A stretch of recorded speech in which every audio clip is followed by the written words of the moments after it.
This is the Anastasia Ryzhkova podcast. Lyn Patterson is a talented poet, a teacher, and a gorgeous woman. We talked about her poetry, dance, orishas, and her natural hair. Lyn also kindly read to us some of her poetry. I hope you enjoy this conversation.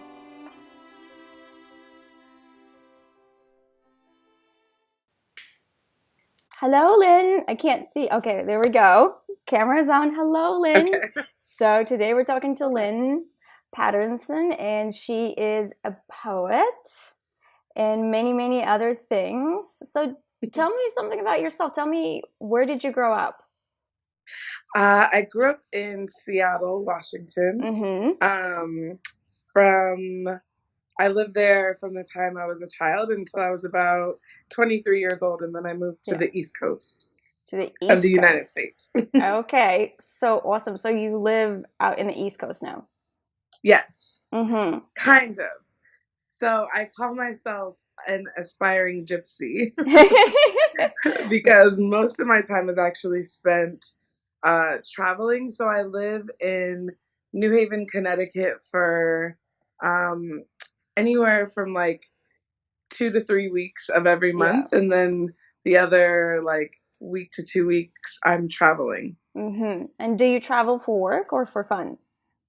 Both. A mixture of both. Yeah. So usually if I'm traveling inside the United States, I'm traveling for work, and when I'm going international, it's more for fun. But I work partly remotely, so I have the luxury of being able to like work from anywhere. Wonderful. And I met you on Instagram, actually, where I saw your poetry and I absolutely loved it. And we had a couple of conversations. When did you start writing? So I started writing poetry when I was in first grade. Wow. Yeah, I mean it was terrible poetry. It was awful, but you got to begin somewhere. Yeah, and when I was a child, there were some like traumatic things that were going on at home, and I wasn't really like allowed to talk about them because they were very like personal to my family. And so I kind of like found poetry as a medium for being able to like express all of these emotions that I was having that I wasn't really like able to talk about. Right, and poetry is still something that's very healing for you, is it? Yes, very healing. Yes. So you said you wanted to read a couple of poems. We could start with one right now. What's your favorite? Totally I have to pull it up. I'm not as prepared as I would like to be to read it. That's okay. Hold on, let me see if I can switch between apps. Can you still see me? Yes, I can see you. Awesome. Oh wait, it turned off. That's okay. We can put your poem up while you're reading it. Okay. When we upload this. Okay, I was gonna say I'm sorry to all of your listeners, but I'm like brand new to Skype as of this morning, and so I'm still figuring the Skype life out. Don't apologize. I'm absolutely terrible at technology. I can't believe I'm doing this. Actually, I have a lot of help from my partner with technology. Okay. Well, I have one here that I would love to share.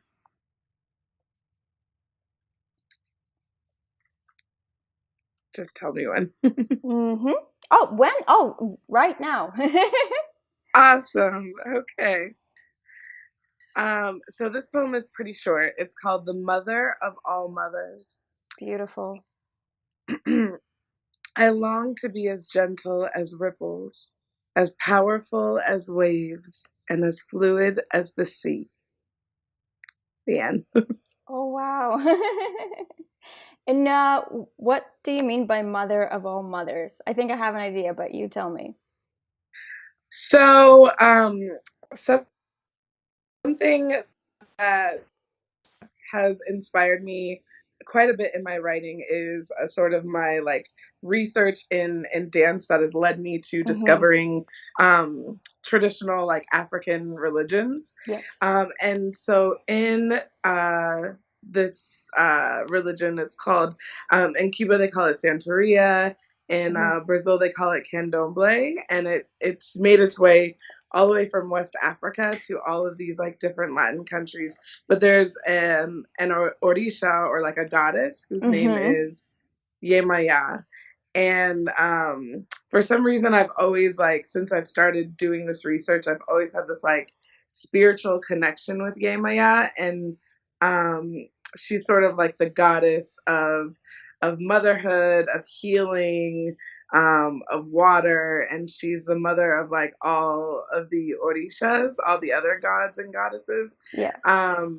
And so I find a lot of like solace and comfort in thinking about her, and also like returning to my roots and who I am and where I'm from. That's beautiful. And that's actually what we wanted to talk about initially when I had this conversation with you.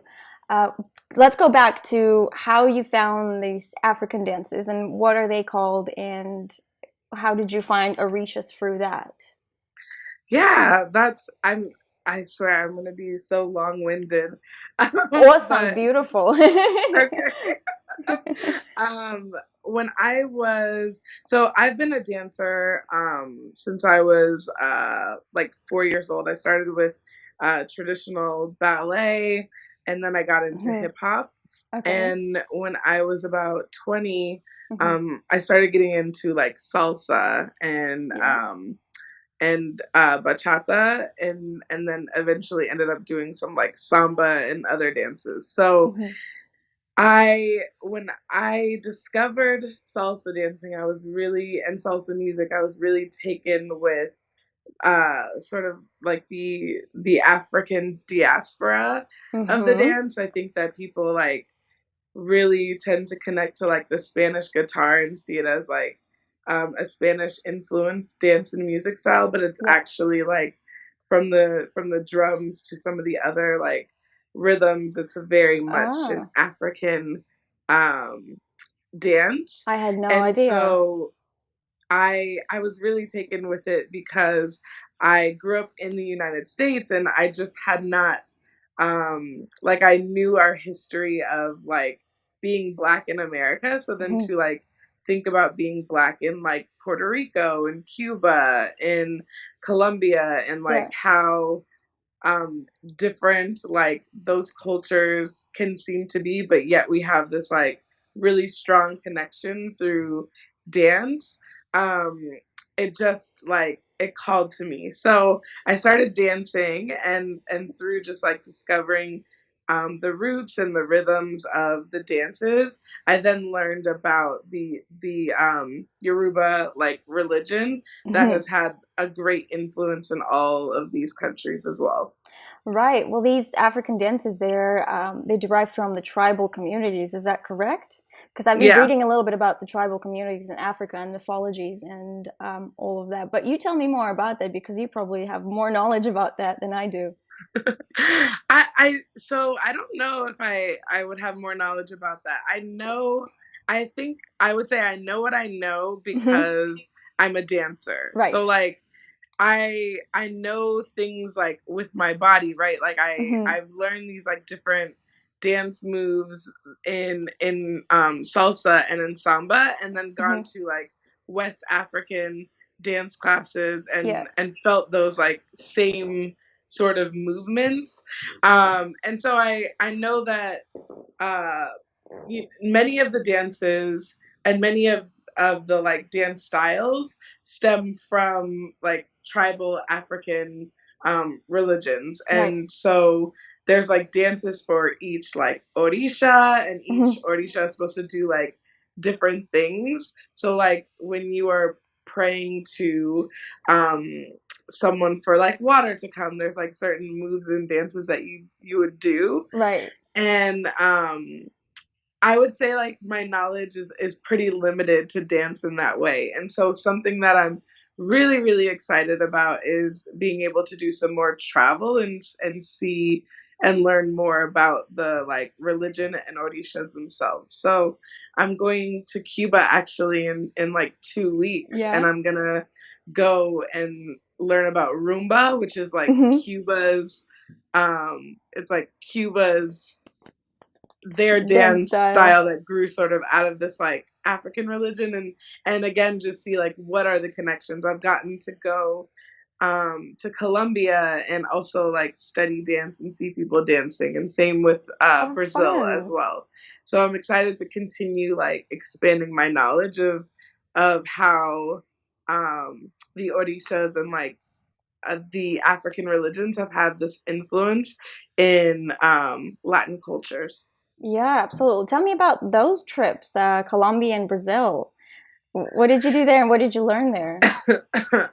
So when I think in like 2006, I went to Brazil and I studied in Bahia, and I was studying Portuguese language and just sort of like society and culture. Yeah. And then part of the trip was to be able to like come up with your own independent research and like research it while you were there.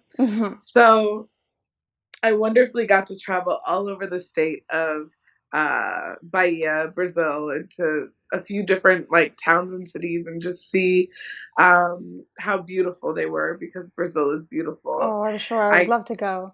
Yeah, I also I became like conversational in Portuguese, and so I can communicate conversationally in Portuguese.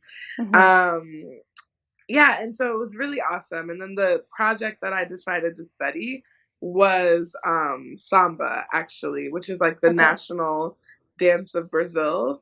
And there's a few like different styles of samba, but again, it stems from like a tribal African dance. Right. And so, yeah, it was really cool. I got to go to a temple of like candomblé and observe them doing one of their like ritual dances, which was really, really cool. I was there for Consciência de Negra, which is like Black Consciousness Day, and got to see their president speak. Yeah. Interesting. Yeah, say that one more time. Interesting. I've never heard of that day before. Yeah. I think it's like November 15th or something. But I got to see President Lula speak when I was there, which was really cool. That is very, very cool. So that ritual that you said that you saw at the temple, what does that consist of? And you tell me about it. Yeah.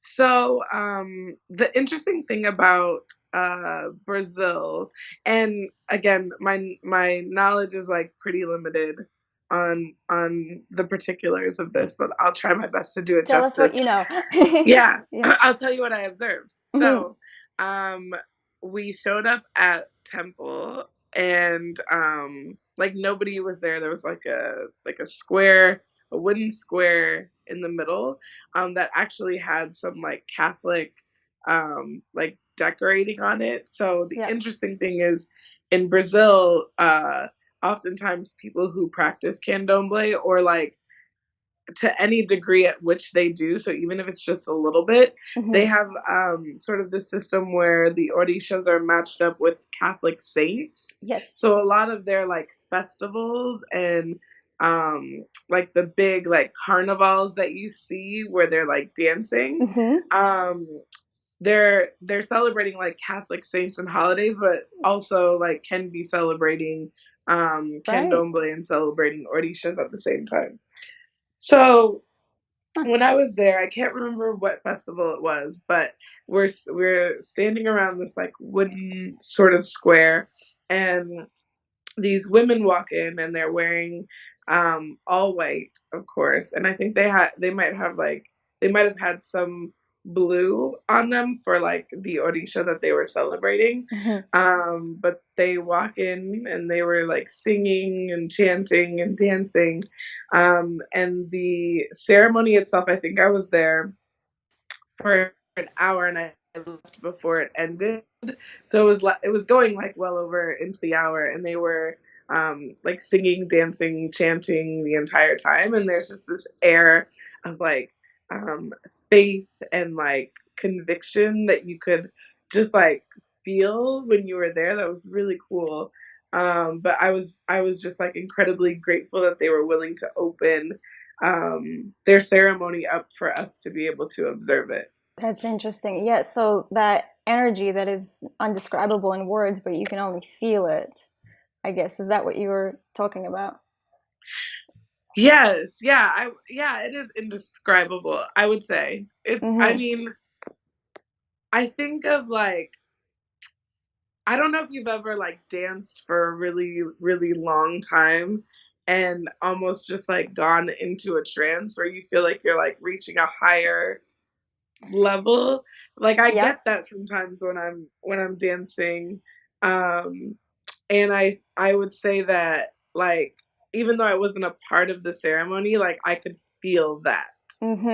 So dance is very meditative to you. Is that what you're saying? Yeah, it is very meditative and very healing. I actually like cannot do yoga like at all. Yeah. Like the yoga for me is like so slowly paced and like I just get so frustrated with it.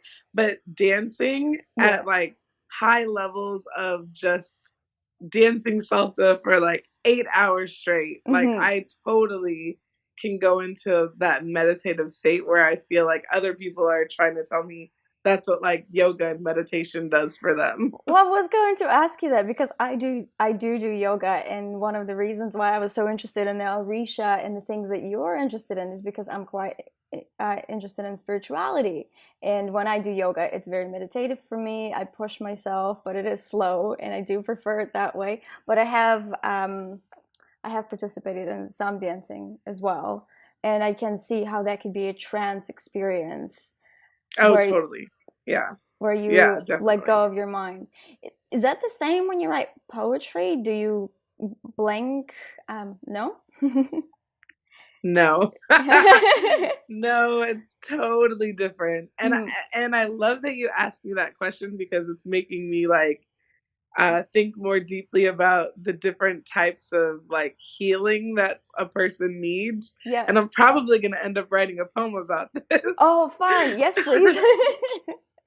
But yeah, no, I think it's a totally different type of healing. For me, dance is like I get to actually turn my mind off and I don't think about anything except for like being engaged with like the partner that I'm dancing with, or like getting to the nuance of a certain like move. I just put everything aside, and I think that it's like really healthy to do that sometimes.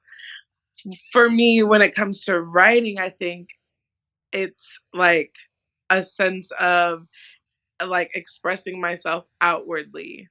And so it offers me the space to like reflect on my life. It offers me the space to like go deeper with how I'm feeling. I feel like my poems are always like emotionally very like hyperbolic because I'm not like always feeling something that is as serious as I've expressed, but being able to like express it in that way helps to give me more clarity on like how it's potentially making me feel and affecting like my energy. Yes, absolutely. So affecting your energy in a way that it almost raises your there's a new age word, raises your vibration. I think. Yeah. I like that. Yeah, me too. I like that. I like the new agey terminologies. They make sense to me. Yeah, that is interesting. So do you meditate at all with sitting down meditation?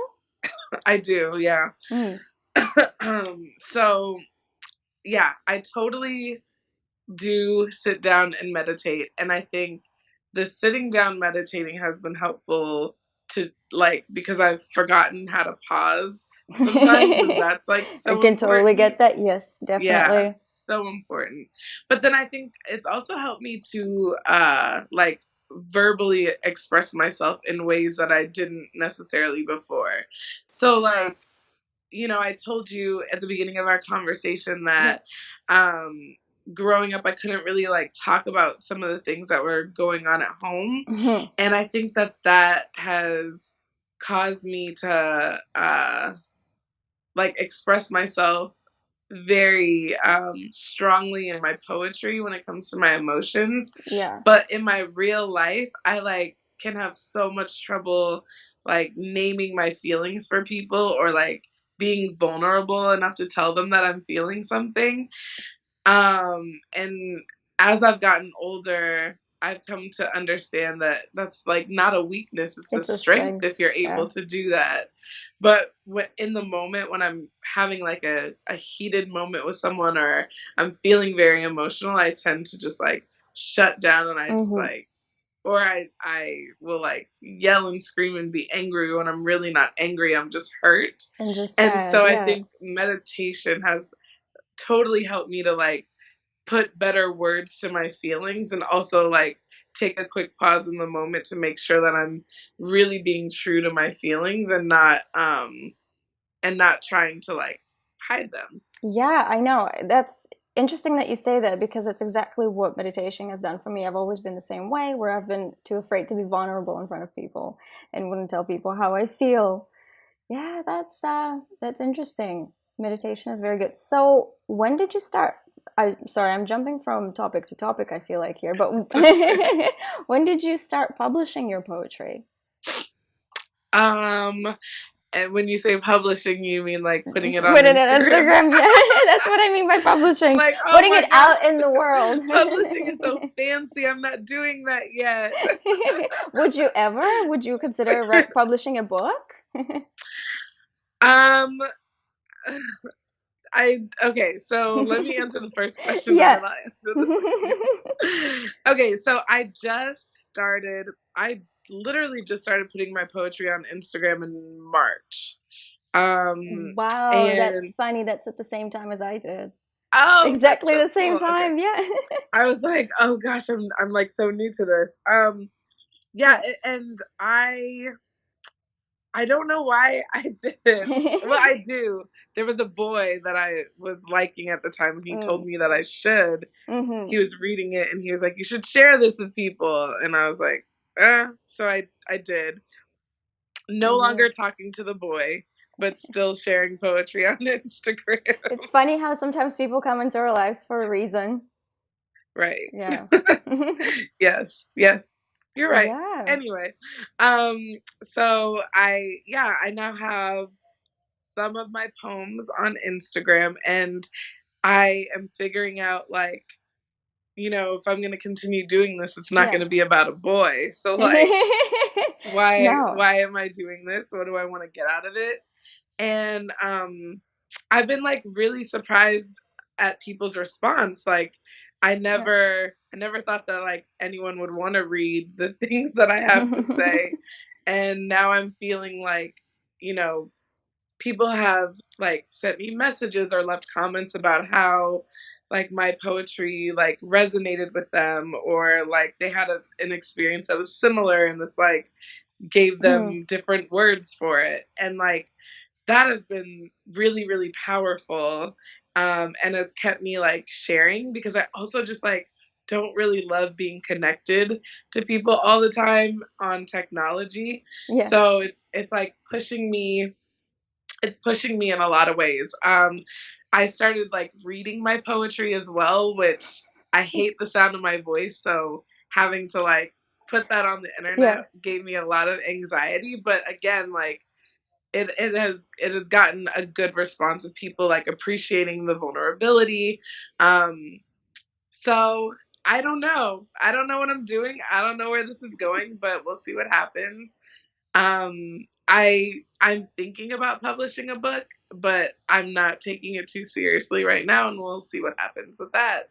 That's interesting. I feel like your poetry, for instance, has been healing, and it's been healing for me as well because I've been reading lots of different poems from lots of different poets now on Instagram. I had no idea how big the community was when I started, and it is definitely, there you go. Another way to heal is to look at art or read art, and yours is definitely one of those. So you've mentioned that you write about orishas as well, or is it Yeah. just one orisha? So far, it's only been one, actually. Right. So you say she's like almost like Mother Gaia, isn't she? Mother of mothers. Or is it just a different name for her? That is a great question. I actually don't know the answer to it. I do know that in some different countries, her name is spelled differently, but that's not one of the translations I know. Right. Okay. Very well good. Very interesting. So I read a little bit about Santeria and Orishas before I've talked to you.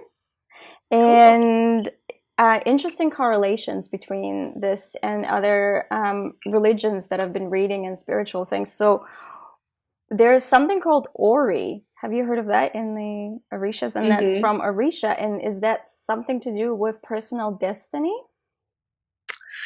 Do you know about that? Yeah. Oh, I feel I don't want to butcher this. So that's please, okay. if you've done some research as well, we can like tag team this one. I have a friend who practices candomblé. He is an artist from Queens, but he's Brazilian, and I'm gonna talk like about my experience with him because it's the best way that I can explain the Ori. So when you're born into candomblé, you have like you eventually like have an orisha who's like identified as your sort of orisha. And I think sometimes you even say like you may have an orisha in the front and a different one in the back, and they're supposed to be like guiding you through this journey that is life. Right, like guides. Okay, spirit guides. And so as you move like into like different, I guess, levels of candomblé, your destiny becomes clearer and clearer and clearer. And so like when you're a child, obviously like you're not gonna have like a whole lot of responsibility. You're figuring out what your Ori is, like things are happening to you that are supposed to be formulating experiences that lead you to your destiny. And then at some point you sit down with like a priestess and they read the like orishas for you, and they have different items that they like read, and it tells them your like destiny and your life path. And the thing about it is like it can't be changed. Like it is like that is once it's determined, like that is your path. Interesting. So that's what I know. I'd love to hear what you read.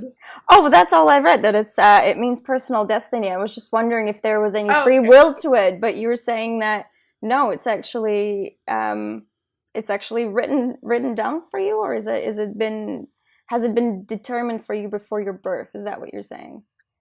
So I don't know if it's been determined before your birth. I know that it is determined like for you, and once it is determined, like that is your that's it. That's your There's destiny. no way out. You're supposed to. Wow, how fascinating. You've mentioned, and it can be interpreted in different ways, right? So like it's going to be like more vague. They're not going to tell you like on this day at this time this is going to happen, right? So it's totally left up for interpretation as well. Right.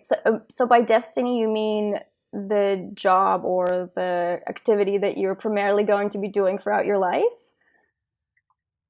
I think it's even like more broad than that. I think so. It could be all of those things, right? Or it could be none of them. Sorry if I'm asking you questions that you're not quite sure about. I just want to know your opinion, to be honest. Oh no, it's okay. But I think I know this part well enough. Like it's not about like your job or it like can be, but it's sort of about like what your purpose is here on this earth. Yes. So like your purpose could be like my purpose could be that I'm a teacher and I have one student who I just have like a profound impact on their life. Or it could be that I one day was walking across the street and saved someone from getting hit by a car. Oh my I don't know. God, that happened? Or is that an No, example? no. Oh, I'm okay. saying like that could be That could be. that could be what it is. Yeah.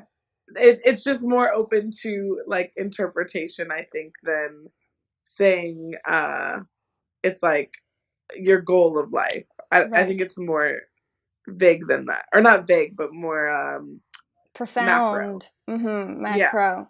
So you mentioned you go to a priestess. Does that mean that religion is primarily based on feminine energy? Or is that just an example of priestess? You could go to a priest as well. That's a good question. You can go to a priest as well. But most of my experiences with orishas has been like with other Black women. So it could just be a function of like who I am. Yeah. But I wouldn't be able to answer that question. Okay. That's a good question to research then. Yeah. Yeah. And you say you're a teacher. What made you to become a teacher? Oh, why did I become a teacher? I think after college I was thinking of going into business, and I just had come to realize that wasn't right for me. So I knew that I wanted to do something that would have an impact on people in a good way. And I thought, like, what better way to do that than being a teacher? And so I taught in Baltimore, Maryland, and in New Haven, Connecticut, and I taught pre-K and kindergarten and second grade. Oh, cute. Yeah, the little ones, they're my favorite. And I continue to work with teachers in my like day job. Right. So you don't teach anymore? Not children. No, I teach teachers now. To be teachers? Yep. Oh, wow. That's really cool. I think being a teacher is a very honorable profession. And I was considering that as well in my life, but took a different path. Yep. So, that's interesting. Another thing I wanted to talk to you about, which is a little bit off topic, is about your hair, actually. Yeah. I love it. I love it that it's natural, and I've heard a little bit about what terminology would you like to use? The African hair, and how a lot of girls in America primarily don't wear their hair natural. And I think I even saw a documentary. Was it by please help me out if you know the comedian who made the documentary about girls' hair, because he was concerned that his little daughter wasn't wearing her hair natural. Oh, Chris Rock. Yes, there we go. That's the one. Oops. That's the one I saw. I love it that you do that. I love it that you do wear your hair naturally. And how do you think that inspires young women and little children when you've been a teacher to do that as well? Yes, I do. Yeah. Yeah, I mean, I've had a lot of so most of my experience in teaching has been primarily in communities of color, so in communities with African American boys and girls, Dominican, Puerto Rican, and other like Latinx communities, and I am very, very intentional about wearing my hair natural to work, because it took me such a long time to like embrace my own natural hair. I want to make sure that other Black women and Black girls like know that like you can wear your hair natural and be a boss and still like feel beautiful. I love that. Yeah, it really shocked me about that documentary that in order to straighten out your hair in that way, you're using a ton of chemicals that can be potentially very dangerous for your health and your well-being just long term. Yeah. Yeah, definitely.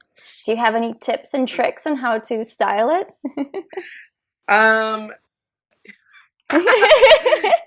Yes, I do. Sorry, I laugh because the journey to figuring out how to do that Oh, was crazy. you tell me how you came to first wearing it naturally, and what was the inspiration to that? So yeah, I would love to. I when I was in college, Yeah. I used to straighten my hair all the time. I think I straightened it for like 5 years, Oh, and jeez. Yes. yeah, it just started to like break off, and it used to be down my back, but after 5 years of straightening it, my hair it just wasn't meant to be straight like that all Yeah. the time. And so I had to cut a lot of it off, and after that I was like, you know what, I'm done. I can't keep doing this to my hair, or else I'm going to be bald by the time we're done. So I started transitioning to wearing my hair natural. Yeah. And so when I first started transitioning to natural, I permed my hair because I wanted, like, it was like so damaged from all of the heat. I wanted it to be curly immediately. So I permed it. Was that a good idea? Okay, right. No, it's such a bad idea because it's still putting chemicals in your hair. Yeah. So then I continued to do that for another like 3 years, which is terrible. And again, my hair started to like break off. It like started to get healthy, and then it started to break off. And so then maybe in 2016, I was like, I'm done with all chemicals. Yeah. And I gave them up, and now like sometimes my curls look like this, where they like don't want to behave. Sometimes they behave very well, and I've just learned to embrace whichever day it's gonna be and know that it's still beautiful. It's very cute hair, I have to say. Mind you, my hair is naturally straight and there's nothing I can do about it. I've tried perming it as well, and the next day they just went back to straight because, I mean, but I think, Really? Yeah, I know. It's That's just, crazy. it's sad. I think the best way to do anything really is to stick to natural, what you've been given, and stop trying to be someone you're not. I would totally agree with that. I wish I would have learned that lesson a little sooner, but I'm happy that I learned it. I think lots of women have to learn that lesson at some point in their life, and it's not always sooner. It's sometimes a little bit later in life. Yeah, so you had a poem, another one that you wanted about to read? Hair. Yes. I would love to listen to it.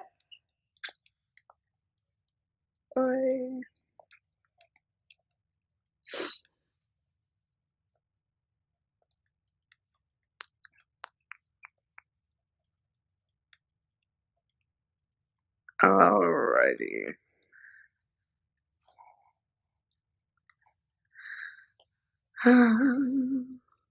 I'm ready. We're ready to. This poem doesn't have a name. Okay. All right.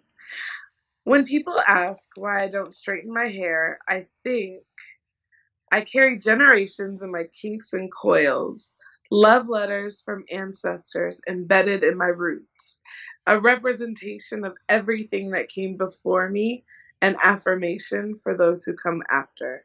I say, because I like it like this. Wow, that's beautiful. I love that.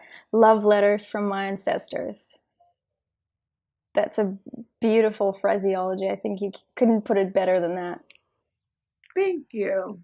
You're welcome. Thank you. Thank you for sharing that. That's very interesting to me, especially because I have no idea about the culture, and it was very interesting for me to listen. You know, you only hear, because I've never been to America, first of all.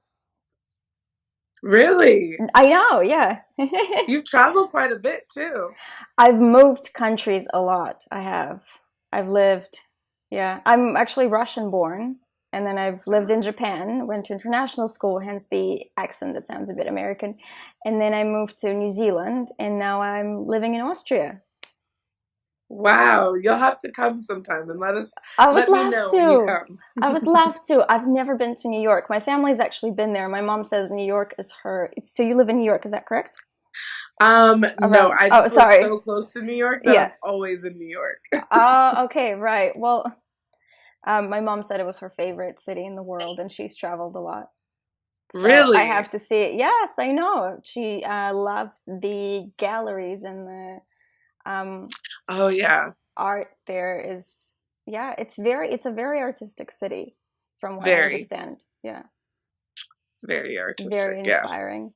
Hmm. Mm. Yeah. Anything else you want to share? Um, I don't know. I I would be willing to. Oh, we could talk about the poem Yes. that I read. Yes. Um, so I one of the things that has been so interesting about being natural in the last like few years is people have just become like much more interested in it. Yeah. Um, and so it's like people ask quite often like if I would ever straighten my hair, if I want to straighten my hair, like Hmm.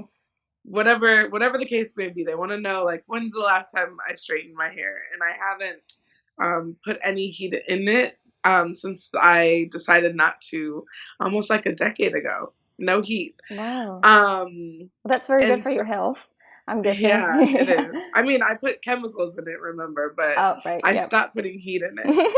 Um, yeah, and so I was just thinking about like, when somebody asks me a question like that, like why don't you straighten your hair? It's it's much more nuanced than just saying like because I like my hair like this. Like there's so Right. many reasons that for me it just makes sense, and it's like feeling deeply connected to my culture and to like my ancestors, and Absolutely. um like being an affirmation to like other people who may want to wear their hair natural as well. Yeah. And so, but like when you ask someone a question like that has such a loaded answer, like you're never gonna get that from them. Mm. And so I wanted to like write something about the um like the irony of that. That is an irony.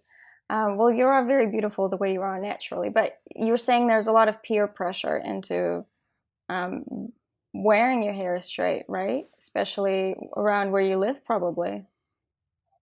I think where I live now, no. Hmm. But um, growing up as a preteen, and a teenager, I couldn't wait to straighten my hair. My mom actually like didn't let me start straightening my hair until middle school, Hmm. and I was so upset with her because I had this like long, beautiful hair, but she still like made me wear it as though I was a child, and all my friends were like wearing makeup and straightening their hair and doing all these like beauty things that I wanted to do as well. Yeah. Um, and so as soon as I could, I started straightening it, and I got like a lot of attention from people for straightening it. It was Yeah. like I had like become a new person when I straightened my hair. Um, and I it took me like a really long time to ever wear my hair natural again in public because I just had gotten the message that it like wasn't beautiful or it wasn't Yeah. sexy. Um and so yeah, I think it was hard growing up, but then now that I have been natural and especially living like where I live on the East Coast, there's a lot more women who have natural hair like Mm. mine. Um, I do feel like sexy with it, and I can't even imagine what I would look like with straight hair now. Yeah. Well, there you go. You're very beautiful the way you are, and I'm glad I could openly ask you that question. Yeah, no, thanks for asking. No, of I love course. talking about hair. You can always ask me about it. Oh, that sounds awesome. Thank you so much. So we have been talking for about 45 minutes. Yes. Would you like to wrap this up for today? And then I would love to talk to you when you come back from Cuba. That would be awesome. Oh, that would be awesome. Yeah. That would be an awesome conversation. So thank you so much for this, Lyn. I'm so glad to meet you, and thank you for reading your poetry. It's beautiful. Thank you so much for having me and letting me read my poetry. I appreciate it. And I'll be looking forward to seeing what else you write and publish, like I put it. Post on Instagram. And have a wonderful day. Your day is just beginning, right? What are your plans? Yeah. So I work from home today, so I will be having meetings over. Yeah. I don't use Skype. I use Zoom. Okay, so I've never heard of it before. Yeah. Well, this is my first time using Skype. I would say it wasn't as bad as I thought it was. Yep, it's a pretty cool program when it works. Yeah. So, yeah. But yeah, just work for the rest of the day. Awesome. Thank you, Lyn. And I'll catch up with you soon then. And I'll let you know when this is going up. All right. Okay. Sounds awesome. Thank you. Have a lovely day. Bye. You too. Bye.